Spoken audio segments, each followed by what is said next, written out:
Class 7 vice चल रहा था तुम लोगों का। लास्ट क्लास में मॉडल ऑक्सिलरी वर्ब पे तुम लोगों को कुछ सेंटेंस बताए थे और हम लोग का इंडेफिनिट खत्म हो चुका था।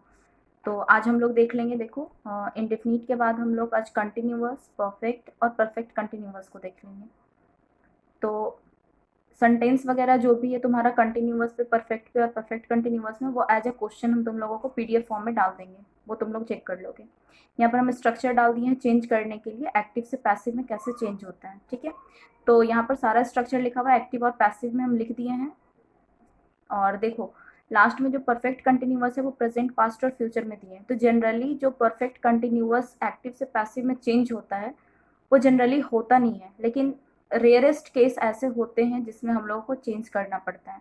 तो हम यहाँ पे लिख दिए, वैसे तो नो चेंज होता है, लेकिन कुछ बच्चों ने कहीं से नेट वगैरह से देखा तो उन्होंने मुझे बोला कि हाँ मैम ऐसा होता है। तो ठीक है, आई एग्री, होता है, लेकिन उसकी ज़रूरत हमें नहीं पड़ती है कभी भी। वैसा कोई सेंटेंस नहीं आता, राइटिंग सेक्शन में कभी नीड नहीं होती। लेकिन रेयर चेंज अगर चलो कभी तुम लोगों को करना है या फिर जानकारी के लिए, हाँ ठीक है, होता है चेंज। ठीक है, अब आगे हम लोग देख लेते हैं। वो हो गया तुम लोगों का सेंटेंस, जो सिंपल सेंटेंस बताए तुम लोगों को फर्स्ट है वो हो गया, नेगेटिव हो गया, इंट्रोगेटिव हो गया।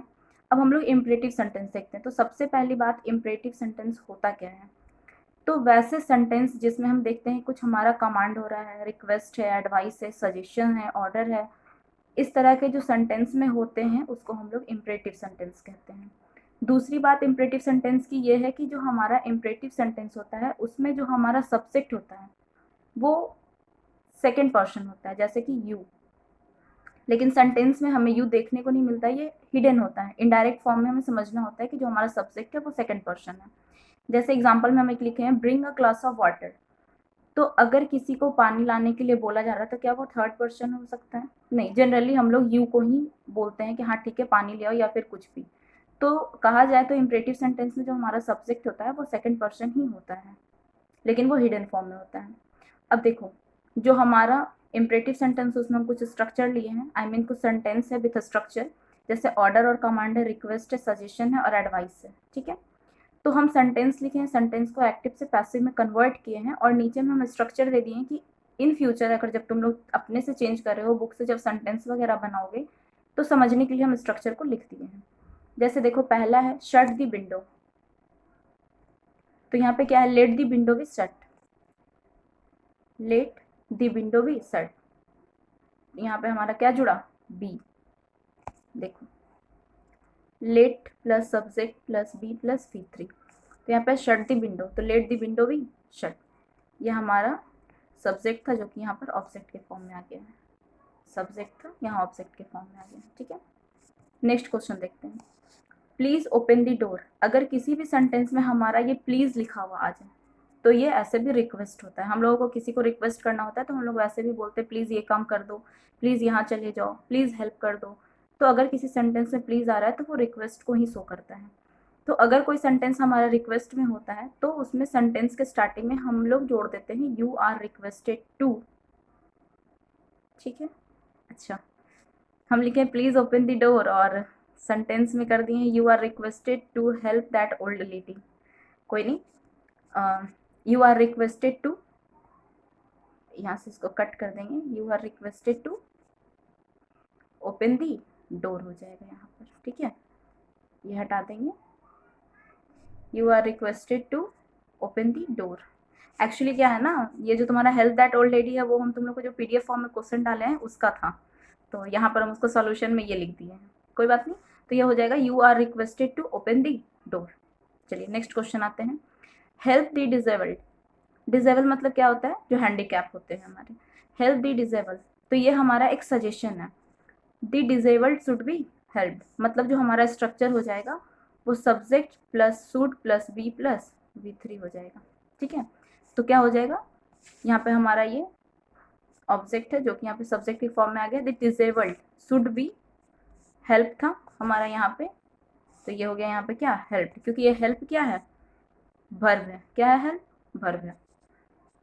अब देखिए नेक्स्ट हम लोग देखते हैं, गेट अप अर्ली। ये गेट अप अर्ली जो हमारा है वो क्या है, एडवाइस है। गेट अप अर्ली एडवाइस है, तो हो गया you are advise to get up early, you are advised to get up early.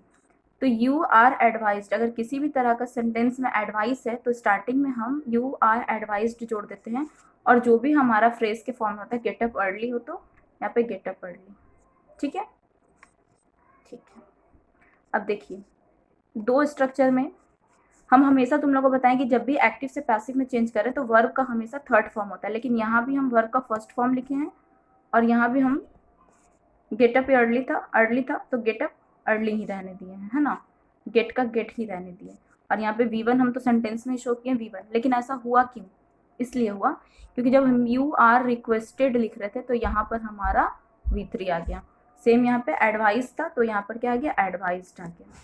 समझ में आई बात? ये हो गया आपका। अब देखो, बहुत बार कंफ्यूजन ये होती है कि सजेशन और एडवाइस में डिफरेंस है क्या, तो वो भी हम यहाँ पे मेंशन कर दिए हैं। Advice seems to be an opinion with command or control, but suggestion is an idea without any command or control.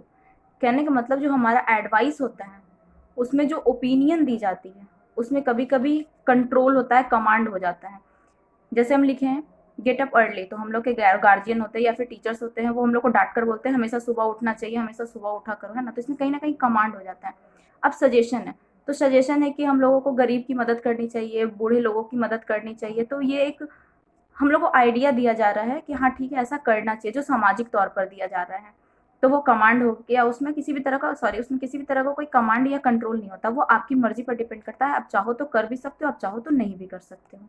ठीक है, तो ये था आज हम लोगों का क्लास, और क्वेश्चन हम PDF फॉर्म में तुम लोग का डाल देंगे, जिसमें इम्परेटिव सेंटेंस भी रहेगा और जो आगे का स्ट्रक्चर बताया तुम लोग को उसमें भी कुछ रहेगा, तो उसको आप लोग देख लोगे। ठीक है, ओके, थैंक यू।